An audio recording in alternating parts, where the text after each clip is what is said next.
సుమారుగా మీరు మాట్లాడిన 30-35 నిమిషాల స్పీచ్లో స్టార్టింగ్ నుంచి ఎండింగ్ దాకా నేనున్నాను. తర్వాత మా సహచర మంత్రులతో మాట్లాడినప్పుడు వారు కూడా చెప్పారు, విన్నాము.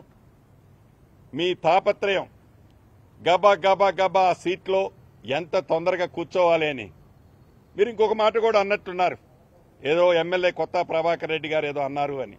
ఎస్, ఏంటి నువ్వు పడగొడితే పడటానికి ఏమన్నా బొమ్మరిల్లా ఏందది? ఏంది నువ్వు పడగొట్టేది నేను పడేది? ఇది ప్రజలు ఎన్నుకున్న ప్రభుత్వం, ఇందిరమ్మ ప్రభుత్వం. ఏందో ఎవరో బిల్డర్స్ అన్నారట, డబ్బులు ఇస్తున్నారట, ఏందో అంతా తెలుసు. దీని డ్రామా ఏందో, దాని ఆత్మ ఎవరో, దాని స్కెచ్ ఏంటో. ఎంత అమాయకులమా?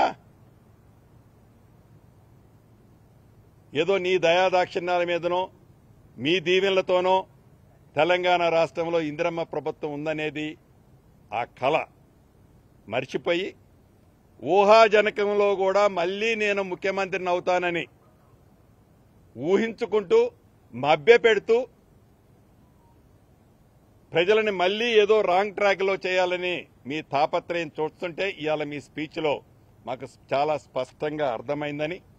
ఇప్పటికైనా ఇందాక నేను మిమ్మల్ని ఏదైతే ఛాలెంజ్గా చెప్పానో డేట్ మీరు ఫిక్స్ చేయండి. గౌరవ మా ముఖ్యమంత్రి గారితో, మా శాసనసభాపతి నాయకులతో మాట్లాడి మీరు డేట్ ఫిక్స్ చేయండి. 1 గంట కూడా డిఫరెన్స్ లేకుండా కాంగ్రెస్ పార్టీ అసెంబ్లీ సాక్షిగా మీరన్నట్టు మీ బచ్చాగాళ్లతో కాదు మాట్లాడేది. మీ బచ్చాగాళ్లతో మీరే ఆయన సర్టిఫికెట్ ఇచ్చారే, ఆ బచ్చాగాళ్లతో కాదు. రండి, మీరు వస్తే మీ అద్భుతాలు ఏంటో చెప్తాం కదా, చెప్తాం సార్. మీరు వస్తే మీ అద్భుతాలు, మీ ఘనకార్యాలు తప్పకుండా తెలంగాణ ప్రజలకి ఒక్కొక్కటి చూపిస్తాం. కాబట్టి రాష్ట్ర ప్రజలకి పూర్తి క్లారిటీ ఉంది.